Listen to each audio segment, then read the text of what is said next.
जब सावित्री ने सत्यवान को वर्ण कर लिया और नारद ऋषि ने ऐसा बता दिया कि भाई इसके साथ तो ऐसा ऐसा बनेगा, साल भर की आयु है इसकी, साल भर के बाद ये शरीर छोड़ देगा। तो सावित्री ने निश्चय किया और तप करना, भगवान का भजन करना, भगवान से प्रार्थना करना और पतिव्रत धर्म का पालन करना आरंभ कर दिया। तो ऊड़ पंडित जी ने जो सुना एक कविता में बताया, समय पे आकर सावित्री ने सिर चोटी स्नान किया और पर्वत ऊपर जाकर अपने इष्ट देव का ध्यान किया। यानी जो इस संसार में एक बात याद रखने की है, हर जीव मात्र का, मनुष्य मात्र का धर्म है कि अच्छी तरह से जान लेवे संसार में कितना है बल। एक के जैसा बलि हो गया जिसको जीतने वाला पृथ्वी पर तीनों लोकों में कोई नहीं था जी, लेकिन वो भी जो दुर्दशा को प्राप्त हुए। कितना है धन संपत्ति, कितना है कुछ भी विभव, कितने जो पद और कितनी जो प्रॉपर्टी, कितना है बल हो और कितना है बुद्धिमता हो, कितना है विद्वान भी होता है, लेकिन बिना ईश्वर की भक्ति के इस संसार में सारे के सारे करिए व्यर्थ हैं। जी, एक तुलसीदास जी ने वाणी कह रखी है, चितराई चूल्हे पढ़ो और भट्ट पढ़ो ये आचार, भाई तुलसी हरि की भक्ति बिना तो ये चारों वर्ण चमार। चाहे ब्राह्मण तो असल में तो बहुत कहते हुए हम डरा, हाँ, क्योंकि ब्राह्मण एक परमात्मा का स्वरूप है जी, और उससे जो डरते नहीं ना वो समझ ले गिर गए।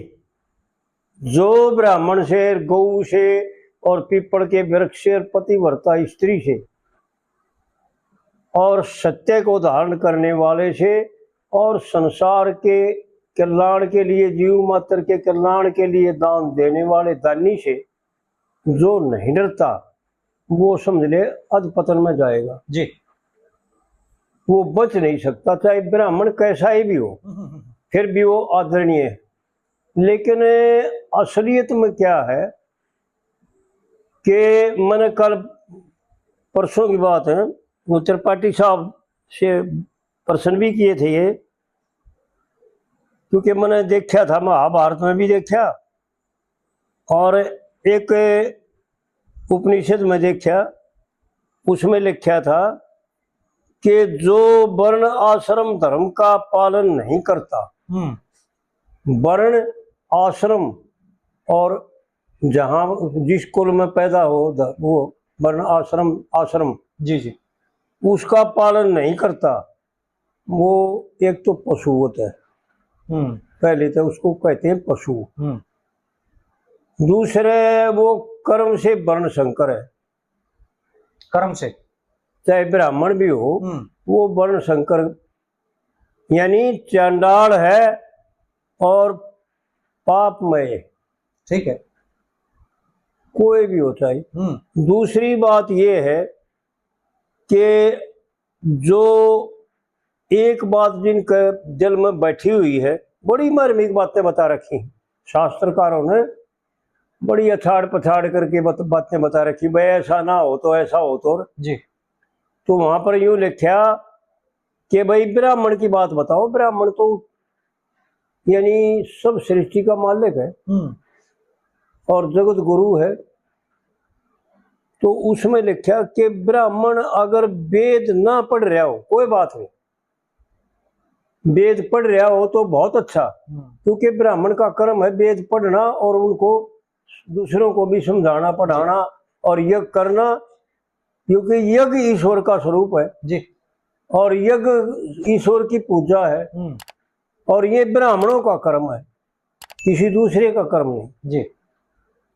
तो अगर करता है तो बहुत अच्छा है, लेकिन अगर ब्राह्मण अनपढ़ रह गया किसी कारणवश, शास्त्र नहीं पढ़ा, व्याकरण नहीं पढ़ा, संस्कृत नहीं पढ़ा, चाहे हिंदी भी नहीं पढ़ा हो, कोई भी वर्ण हो, अगर उसकी परमात्मा में आस्था है सुन करके और जान करके, ये जिसने ये मान रखा है कि सबका कर्म करता परमात्मा और सबका पालन करता और सबको दुख देने वाला कर्म है, वो जिसकी परमात्मा में आस्था है ना, वो पूजनीय है, चाहे कोई भी वर्ण हो जी। वो चंडाल भी, ऐसा तो महाभारत में भी लिखा है कि वो चंडाल भी जो है ना मेरा भगत हो जी। तो वो सम्मान के योग्य है, अपमान करना नहीं चाहिए उसको। तो इस प्रकार से जो है ना ब्राह्मण इस पृथ्वी के संचालक और अक्षत्रिय वो कोई भी वर्ण का हो, अगर अक्षत्रिय धर्म का पालन करना चाहता है तो वो जीव मात्र की रक्षा करे अपनी जान देकर भी। जी। ये तो क्षत्रिय का मुख्य धर्म है जी। और ब्राह्मण का आशीर्वाद के द्वारा और वाणी के द्वारा और दृष्टि के द्वारा हमारे प्राचीन के जितने भी ब्राह्मण लोग हुए उन्होंने यही दर्शाया है कि ब्राह्मण में वो ताकत होती है जो भगवान में भी नहीं होती। भगवान भी ब्राह्मणों के अधीन है जी। तो ब्राह्मणों का सत्कार करना चाहिए, ब्राह्मणों का आदर करना चाहिए, ब्राह्मणों को नमस्कार करना चाहिए। एक तो बार बार यह बात बता दी, कई बार देखी मैंने और बताई है भाइयों को, हर वीडियो में तकरीबन बताते हैं जी कि भाई ये 7 हैं और इस पृथ्वी को धारण करते हैं, आकाश को धारण करते हैं, जीव मात्र के पापों का नाश करते हैं। जी। लेकिन किन के पापों का नाश करते हैं? महाभारत में तो ऐसा लिखा है, आपने भी पढ़ा था जी। और वो वीडियो भी कर रखा है। हाँ जी, हाँ जी। कि भाई पीपल का वृक्ष और गौ और ब्राह्मण ये भगवान शिव और मेरा स्वरूप है जी। और ये ब्राह्मण का स्वरूप है। जो इनका अपमान करते हैं ना उनकी 7 पीढ़ियों को भस्म कर देते हैं। महाभारत में तो ऐसा लिखा है जी। लेकिन ऐसा हम ना कह करके इतना जरूर कहेंगे कि ये 7 हैं, ये पापों का नाश करते हैं। जी। जो इनका सम्मान करता है, जो इनको आदर देता है, जो इनको नमस्कार करता है। पीपल का वृक्ष, एक तो पीपल के वृक्ष में सबसे बड़ी खासियत यह है कि किसी मनुष्य में खासियत नहीं जो पीपल के वृक्ष में खासियत है। मेरे ख्याल में किसी महात्मा में तो बेशक खासियत हो, ऐसा काकभूषणी ने तो दिखाया है गरुड़ जी को कि जब 4 योजन दूर रह गए उनसे, जब शंकर भगवान ने काकभूषणी के पास गरुड़ जी को भेजा तो 4 योजन दूर रह गए, यानी 4 कोस दूर रह गए। जब उनकी मोह माया और वह भ्रांति निमृत हो गई, जिस भ्रांति के द्वारा भगवान शंकर ने उसका निरादर किया जी। और जब जाकर के वहां पर पूछा, उन्होंने प्रश्न किया काकभूषणी जी, एक महाराज एक बात बताओ, आपके यहाँ मैं आपके एरिया में आया ना, जब मेरी मोह माया जो सरस दूर होगी तो काकभूषणी जी ने ये बताया कि जी देखो इतने एरिया में भगवान की माया कार्य नहीं करती क्योंकि ये संतों का एरिया है। तो पीपल के वृक्ष में यह खासियत है कि 20 फुट तक 20 कदम लिखे हैं, 20 कदम दूरी का निकलते हुए का 20 कदम दूरी पर उसकी छाया में बैठने वाले का शरीर को जो रोग है ना उनको निवृत्त करता है। यह मनुष्य में भी खासियत नहीं है। हाँ ठीक है। जो पीपल के वृक्ष में खासियत है, एक तो इसलिए पीपल का वृक्ष और गौ माता गौ माता में वो खासियत है कि तीनों लोगों का कल्याण करने की सामर्थ्य गौ में है। दूध पिला करके भी, क्योंकि गौ का दूध अमृतत्व है, जो मृत्यु से बचा दे, जो अमर कर देता है, अदर अमर जी। और जो जिन्होंने गौ की सेवा करके, मेरा अपना निश्चय है और शायद मैं आपको बता दूं, ये भाइयों को यह बात नहीं बताई थी आज तक मैंने, कि मैंने बचपन में मैं कति अनपढ़ था, उर्दू पढ़ी थी, हमारे जमाने में उर्दू थी, हाँ जी, हाँ जी। स्कूलों में उर्दू पढ़ी थी, 5 जमात 4 जमात पढ़ी थी बस इसी। फिर पढ़ाई का ही शायद शौक था, फिर पढ़ाई छोड़ दी थी। और मैं जब हरकिशन और रघुवीर के संपर्क में आया, और महाराज चंदगीराम जी थे, लाला जी, वो सत्संग किया करते हैं इतवार ने, तो उड़े ये आया करते, मैं भी जाया करता। जब मेरे ख्याल में मेरी 10-12 साल की आयु थी, पंडित जी ने गुजरे ने थोड़े समय होया था, 3-4 साल हुए थे पंडित जी लक्ष्मी चंद्र गुजरे हुए। जी जी। ये मारकाट की बात है, ये देखिए मारकाट शुरू होने से भी पहले की बात। तो मैं हिंदी बिल्कुल नहीं जानता था, क्योंकि हिंदी थी ना हमारा आगे। उर्दू पढ़ रहे थे आप?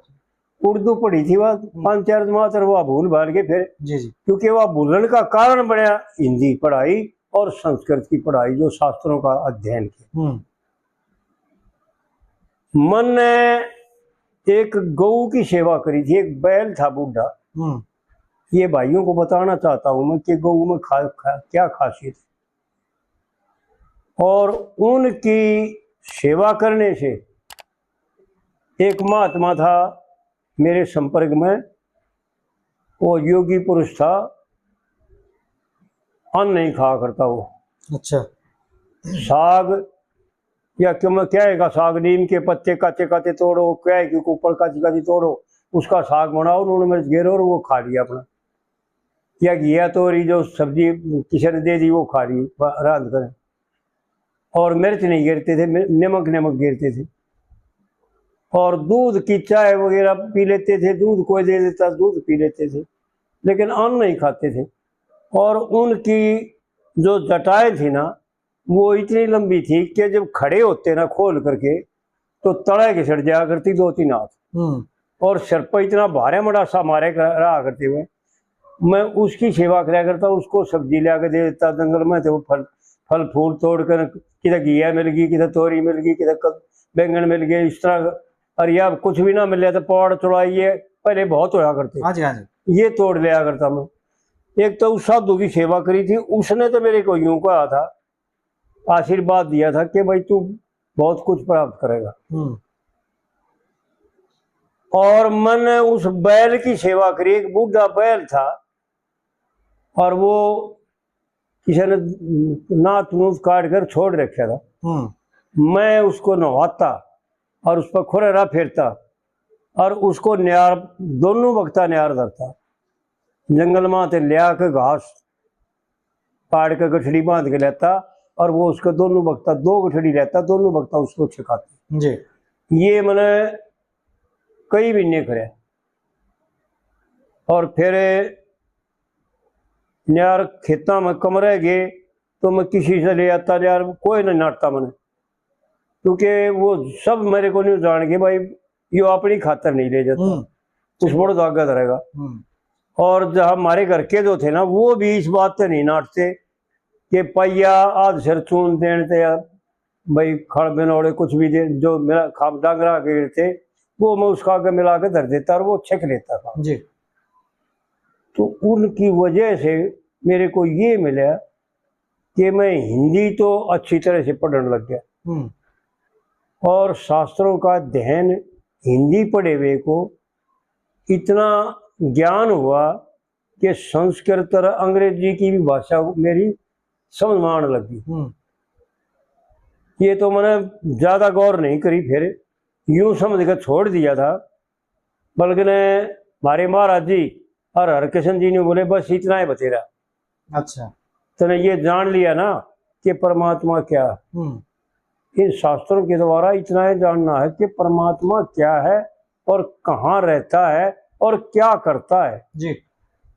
उसको जानने के बाद उसकी प्राप्ति के कार्य करो, भजन करो, दूसरों की सेवा करो, सबको प्रणाम करो, सबसे मीठे बोलो, ज्यादा पढ़ाई में परेशान होने की जरूरत कोई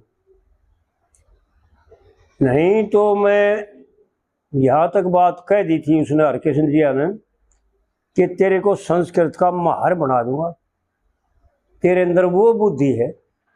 उन देवों ने, उन ऋषियों ने कहो, उस बैल की सेवा ने कहो, मेरे को वह बुद्धि दी जो सूक्ष्म बुद्धि, यानी आज भी इस 91 वर्ष की उम्र में बात याद रहती है, कोई भ्रमित किसी प्रकार का जो है ना दोहराव नहीं, यानी गिनी चुनी तो बातें रहेगी बुद्धि में, संसार बिल्कुल बुद्धि में कभी आया नहीं। हमारी एक पड़ोसन थी, वो बोली एक दिन हम भी ऊपर सोमते गर्मिया में, पहले कच्चे मकान हुआ करते और ये पंखे वंखे तो थे ना, बिजली थी ना, हाँ जी। दीवा लगा करते सरसों के तेल का, फिर मिट्टी का तेल आने लग गया। तो वो हमारी पड़ोसन बोली आओ, मैं कहा हाँ फिर बोलो। बोला तुम वीर मर्द गर्भित की बात ना बताते, माँ गर्भित की कौन सी हो, इसने कोई जरूरत हो तो या बता दे, मन जरूरत हो तो मैं बता दूं, ठीक बात, इससे फालतू हम बात नहीं करते। तो ऐसा व्यवहार था हमारा। मेरे घरवाली जो थी इन बच्चों की माँ, वो भी मेरे साथ, हम दूर दूर तक महात्माओं के संग किए और महात्माओं का सत्संग किया, और दोनों ने जो है काम किया कि परमात्मा प्राप्ति हो और परमात्मा हम पर दया करे जी। बाकी हमने संसार के व्यवहार कार ये सब के सब जो है ना बहुत कम किए। तो मेरे कहने का मतलब ये सब भाइयों से कि पीपल का वृक्ष और गौ माता और ब्राह्मण देवता, ब्राह्मण देवता को परमात्मा का स्वरूप समझो जी। इससे कम ना समझो, कोई किसी प्रकार से भी इसको कमजोर ना समझो। तीसरे संत महात्मा जो संत हो जी। चौथे पतिव्रता औरत, और जो सत्य को धारण करने वाला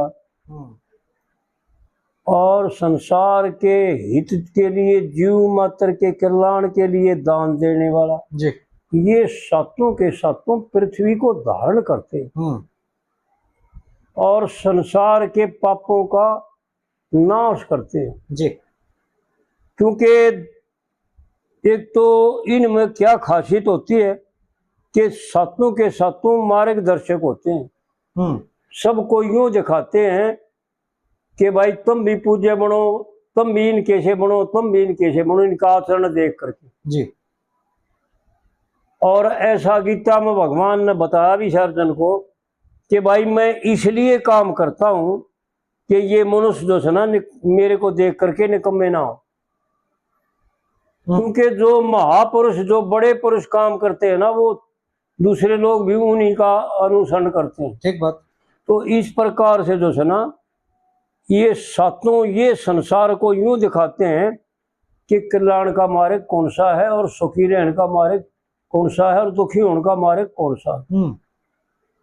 तो पाप कर्मों से एक मैंने ये भी अजमेश करी है, मैंने एडजस्टमेंट भी करके देखा, खूब अपने आप से अनुभव करके भी देखा है कि रूप भी शुभ कर्मों से मिलता है जी।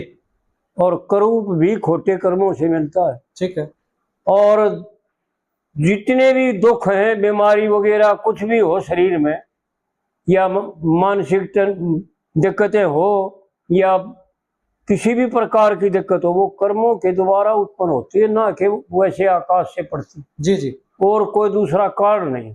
ठीक बात। तो इसलिए जो है ना अच्छे कर्म करो, अच्छे विचार रखो, हर एक जीव मात्र से प्यार करो, किसी का अहित मत करो, छल कपट दम्भ ये बिल्कुल छोड़ करके। एक वाणी है संतों की, दम्भ कपट छल छोड़ के और सीधा सरल व्यवहार, भाई अंतर्मुख वृत्ति करे ये संतों की लार। अगर संत बनना है, संत कहलाना है, परमात्मा को प्रिय बनना है परमात्मा का, और परमात्मा को अपना प्रिय बनाना है, तो जरूरी है कि पाप कर्मों का त्याग करो, गंदे विचारों का त्याग करना जरूरी है जी। जब तक गंदे विचारों का त्याग नहीं करते और शुभ कर्मों का आचरण नहीं करते, जब तक दुखों से बचने का कोई और मार्ग नहीं है। ठीक है। तो इस प्रकार से पंडित जी ने जो सुना इस कविता के द्वारा, के पंडित जी ने तो हर एक कविता के द्वारा, पंडित जी में यह एक खासियत थी, इसलिए हमने जो सुना भाई मन ने तो अपने जीवन में पंडित जी के सिवाय और कवि सब बढ़िया है, मैं किसी को घटिया नहीं मानता, सब एक से एक चढ़मा। और भाई अपनी अपनी बुद्धि के द्वारा जो सुना उन्होंने इतनी बढ़िया कविता करी है कि भाई संसार का मनोरंजन कराया और जो सुना जीवों के यानी दिक्कतों को दूर किया, टेंशनों को भुलाने के लिए जो सुना अच्छे विचार सुनाए और अच्छी कविताएं रची। लेकिन भाई हमारे दिमाग ने यो काम कराया कि भाई पंडित जी ने जो सुना दोनों बात करी। परमार्थ को तो यूं दर्शा कि ये शुभ है ये अशुभ है जी। कति न्यारा न्यारा कर दिया। तकरीबन कविता में साधारण से कविता है ना, उनमें भी एक दो लाइन तो ऐसी पाओगी कि भाई ये असली तो ये है, हाँ जी, हाँ जी, और यो सारा नकली था जी। यानी क्लियर कर रखा है। तो इस कविता में पंडित जी ने यूं दिखाया है कि अगर जीतना चाहते हो संसार को और परमात्मा को अपने बस में करना चाहते हो, परमात्मा से चाहते हो कि मेरे को सब प्रकार से सुख समृद्धि दे, तो इस कविता के अनुसार आचरण करना पड़ेगा।